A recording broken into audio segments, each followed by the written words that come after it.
Hello and welcome back.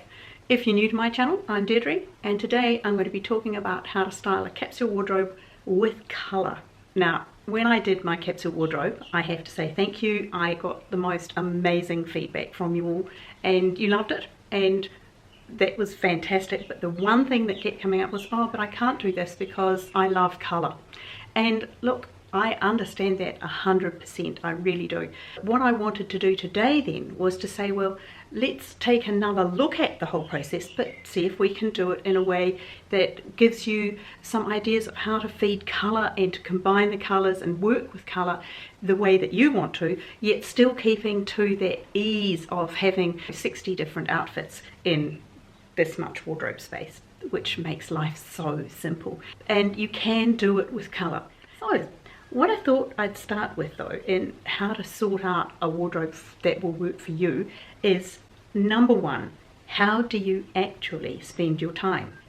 Now, you will know by breaking down your day what outfits you actually need. Now, for a lot of people, they may have come, say, from a corporate life and you've gone to work from home, or you now work only a few days a week, or these sorts of things. Maybe you're an entrepreneur now and running your own business and it's a completely different life.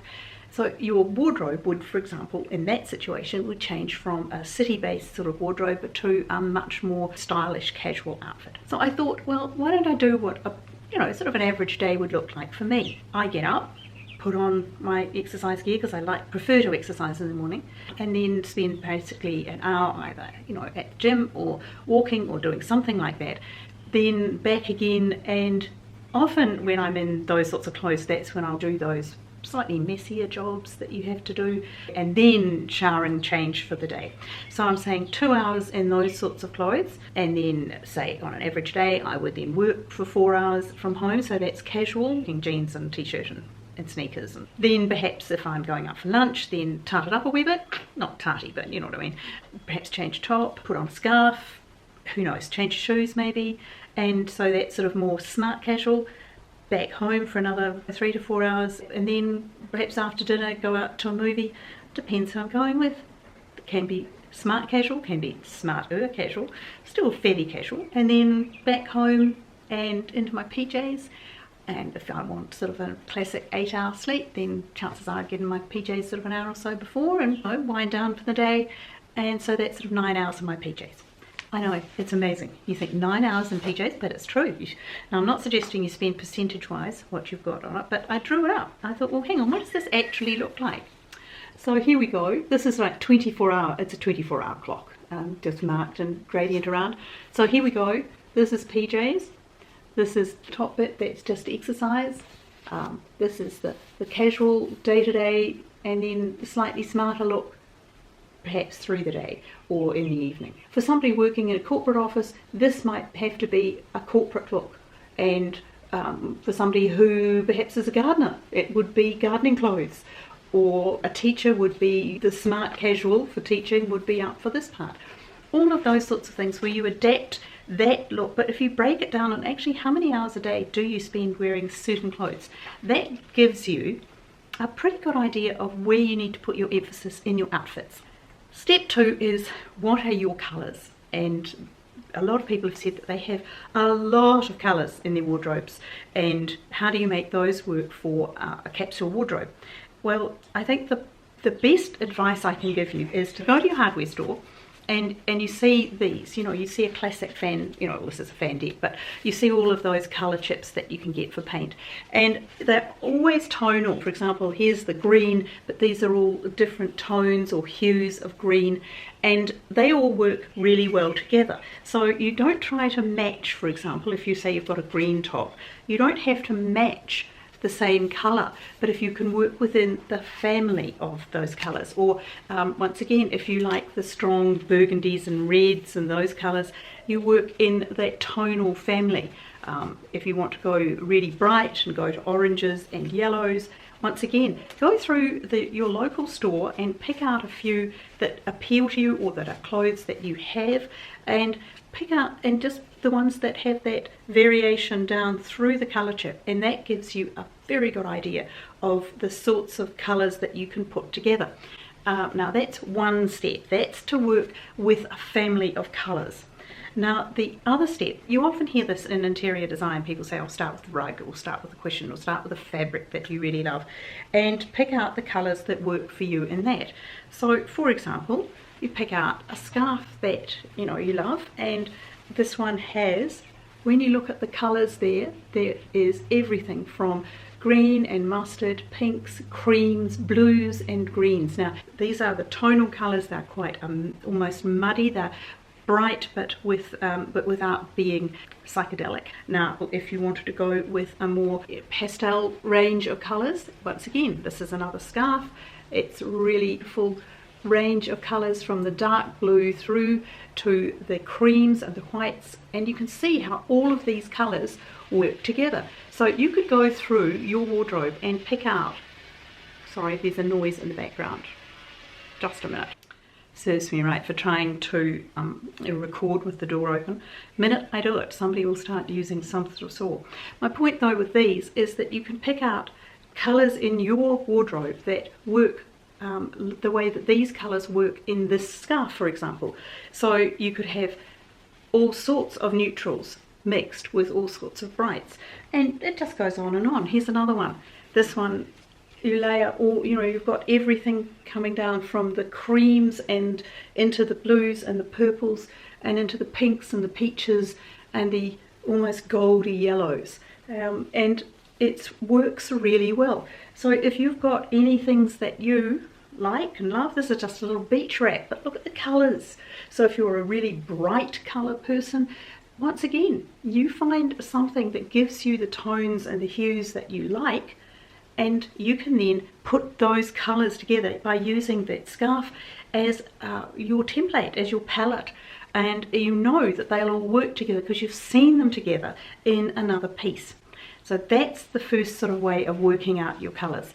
Now what I would also say is, depending on your personality and how you feel about colour, I would say between 70 and 80% could be neutrals.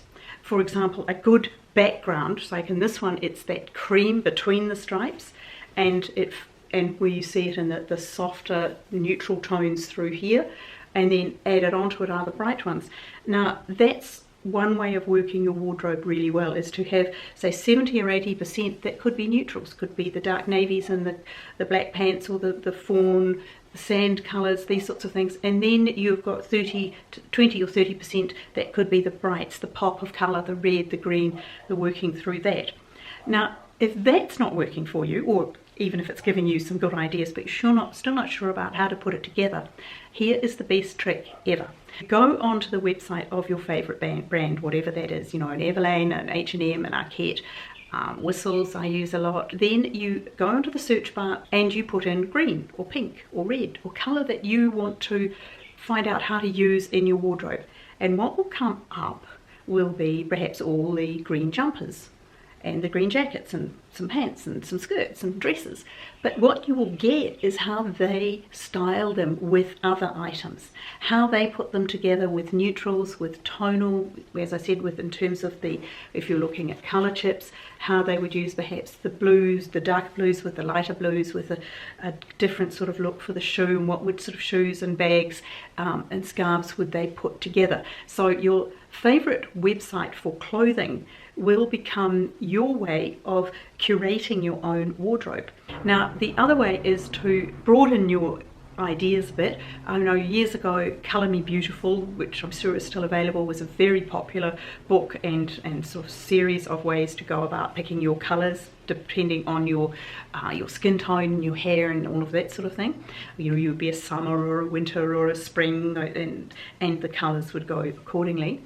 And then the other one, which Diane in Denmark has used recently and really completely transformed her look, because it's given her a template, a series of palettes, a way to curate her wardrobe, and she was always beautifully dressed, but this has completely changed the way that she is beautifully dressed, and I think it's really impressive. And that's the what's the name of it? Dressing Your Truth. And that's Carol Tuttle and her process, and that says, what's your personality? Are you, a type A or a type B or a type C or a D or whatever, the whole process, and Diane in Denmark certainly takes you through this if you want to go on her website. This isn't done in collaboration with her. I just enjoy her work, and I think she's really done an amazing job of transforming her own look completely, and it suits her absolutely beautifully. So step 3 is to start putting all of that together. What's in your wardrobe already? What are your basics, the neutral backgrounds that you would use with the colors that you have worked out that you would like? So go through, sort out some really good basic skirts, pants, dresses, different sorts of styles relating back to that 24-hour clock of how you spend your days. It'll be up to you to sort out the percentage of your clothing that you will be needing to wear given the amount of time you spend in them. So once you've worked out your basics, your sort of neutral background, that's when you bring in your pop of colour, the colours that you love, and you go through in any of the ways that I've talked about, or all of the ways that I've talked about, and you pull out existing items, and you can make little modules that work, because the family, the tones of these colours, the hues all work really well. It's more about curating a working wardrobe that works for you in your life as you are living it now, and not necessarily the way perhaps you did, in previous years, because it's so easy to get stuck and go, oh, this is the way I dress. Well, you don't have to. You can change. Change is fun. Change is great. Ask Diane in Denmark. She just did such an amazing change. The next step, obviously, is to start wearing it. Don't just revert to your old habits. Give this process a week or 2 or a month's trial. See how it goes. And you know what you'll find as you go through in that, you'll say, well, what I'm missing is a jumper sweater in a particular color, or maybe I need some trousers or some pants or a skirt in a particular tone that would work. Okay, so as you're doing it and you find those gaps, write it down. Now, one thing I would encourage you to do, and it's really new for me, is thrift shopping.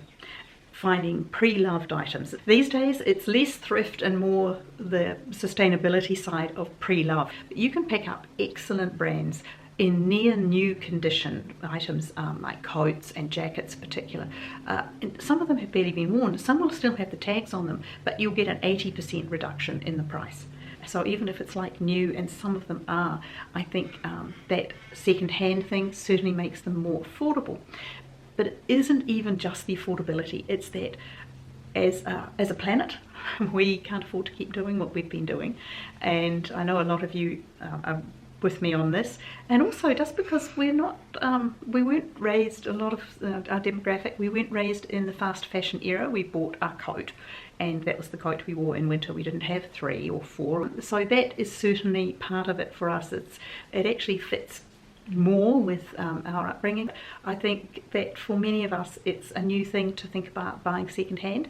I had a bit of a moment about it, but the more I thought about it, I thought, well, I will clean them. I'm not going to I don't buy something new and wear it because I know what the factories look like. The factories are disgusting and filthy, and you know that it's best to have it cleaned or wash it, and I prefer to wash before you wear it, because I don't want that the chemical residue that's in the material, and I don't want the fact that it's been sitting in a warehouse and a workshop, and the dirt and the grime that goes with that, and then handled again in the shop many times. So I actually always clean everything before I put it on anyway. So I think it's well worth having a little trial. If there are particular pieces that you know that you want, have a go at finding them secondhand. So there we are. That's my take on how to make your wardrobe work for you in your life now, but also how to incorporate your particular colour sense, your love of colour, what you have in your wardrobe, and rather than have so many items that you're not wearing, if you do it this way, you can perhaps curate several little mini capsule wardrobes that you will find easy to just reach in and take out and wear, and you can change it all up in another month's time. But just for the sake of doing it, it might be a bit of fun. Yeah. I hope that that was useful for you in some way, and that if it is, that you'll subscribe, give me a thumbs up to let me know that you like these sorts of videos, and do share it with your friends, because I know there are a lot of people who keep going, oh, I just found your channel, it's amazing, I love it, whatever. And I'm so grateful to all of you who do this and let each other know that there's something that's for them, that's out there on YouTube. So I hope that whatever you're doing, you're having a lovely time, and I will see you in the next one. Bye.